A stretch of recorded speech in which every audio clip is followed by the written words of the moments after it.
Puzzle games are one of the few genres of video games that have a tricky time on choosing the difficulty.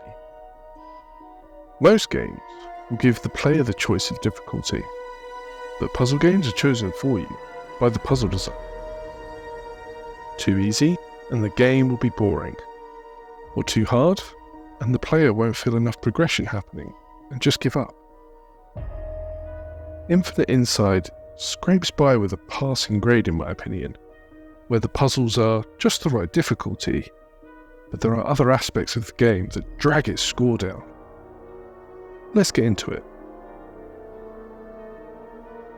Infinite Inside is a brand new puzzle game made by the intellectual minds at Maze Theory. You'll spend the majority of the time searching for 3D puzzle pieces to build these geometric keys, and these keys are then used to restore a monolith to its original state. But this monolith, and all the monoliths throughout the game, are actually in fact the mazes that you search through to find the puzzle pieces in the first place. Quite confusing, but absolutely brilliant as well.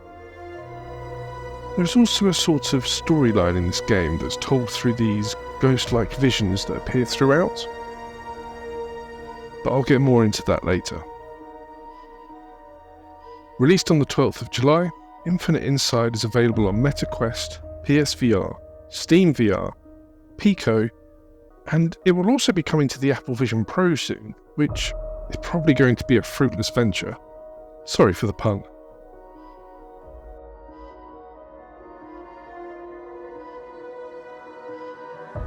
As the game begins, you're placed in a low-lit, cozy home office with a suitcase on the floor at your feet. This case then opens itself up to reveal that it's full of these grey stones that start to move on their own, and then eventually a monolith that is about the size of you appears from the ground. You will then spend a short while working out some simple puzzles that are set within this structure that open themselves up in an almost Harry Potter-like way.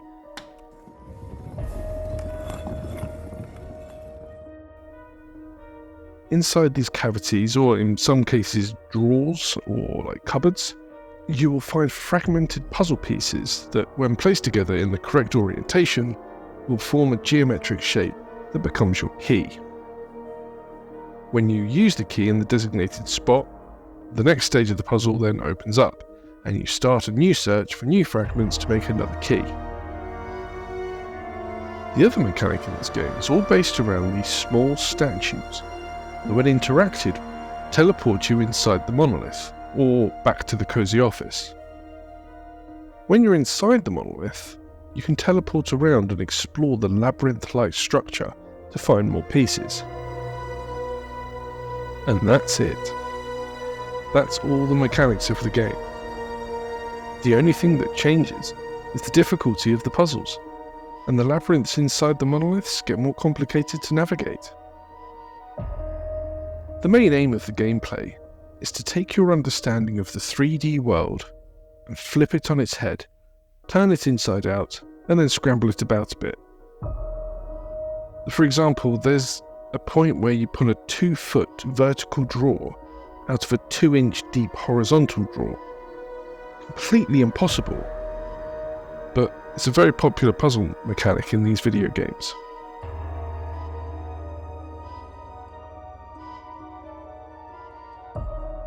The heart of Infinite Inside is found in these 3D, multifaceted geometric puzzles.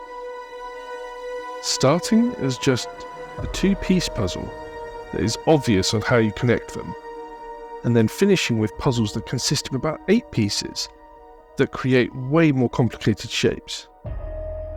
The difficulty curve in this is absolutely perfect, and it leaves you wanting to do way more of these puzzles. The rest of the time in the game is spent participating in mind-bending treasure hunts to collect all the pieces for the next puzzle, and this also has a perfect difficulty curve, to the point that in Chapter 4 I had to take a break from the game to refresh, and then come back to the puzzle with a completely fresh mind to complete it. I could compare the difficulty curve of this game to that of Portal, which is by far one of my favourite puzzle games ever.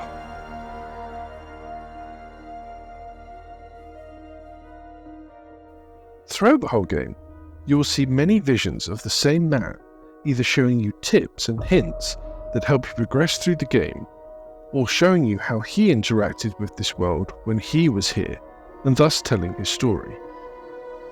On top of this, you will also see photos, drawings, cameras, and all sorts of other items that all point to the fact that this man was clearly trying to document his findings.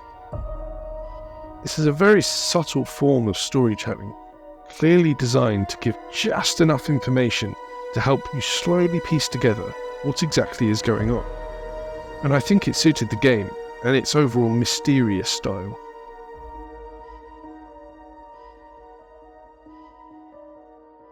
If you were to tell me that this was all part of the 1986 film Labyrinth starring David Bowie, I would have believed you without hesitation. Unfortunately, you don't encounter any fantasy creatures, but there are areas that have doors and staircases that seem to defy gravity and essentially boggle the mind to look at.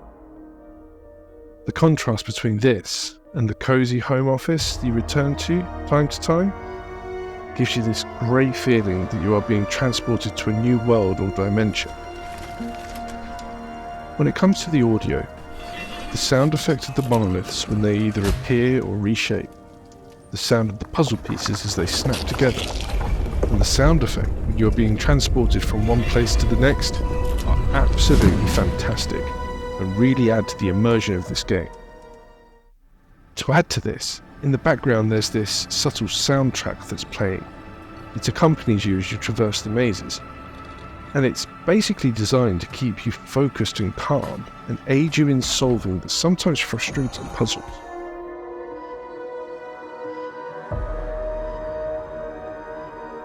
Price tag on this game is about £11 to £13, which, when you consider it took me only a few hours to complete the game, it's very close to not being enough for your money. On top of this, the game has some niggling issues that don't help its case. This is fine.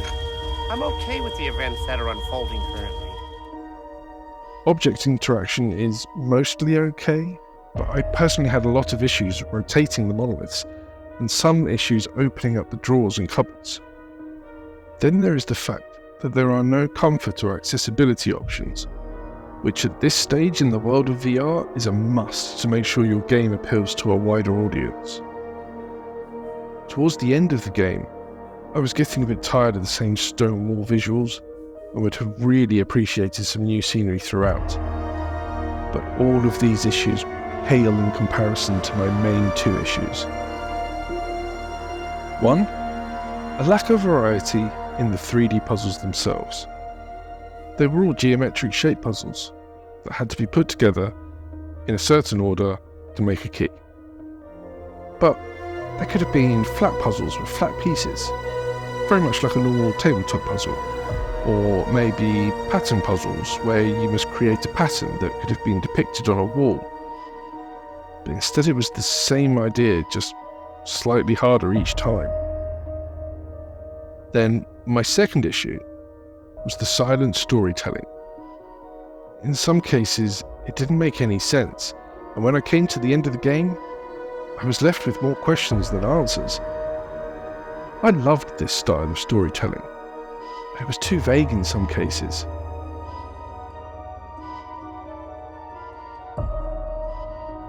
Infinite Inside, as a puzzle game, is great. I love it!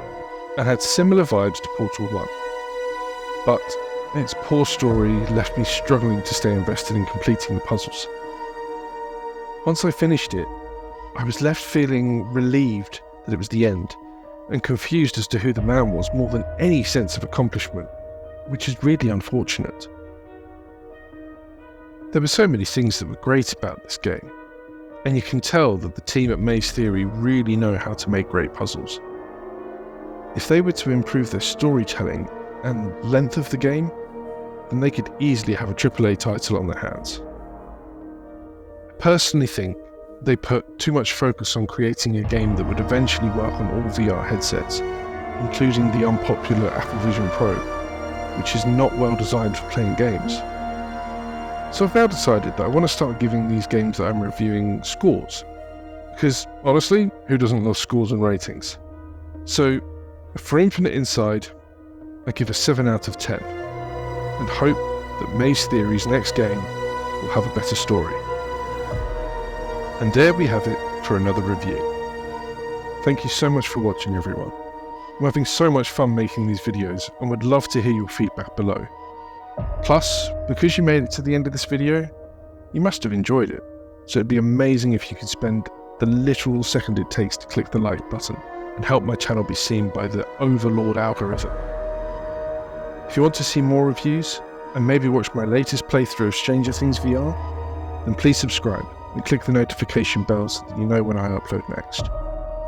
And as always, this is Comet64, signing off. Peace.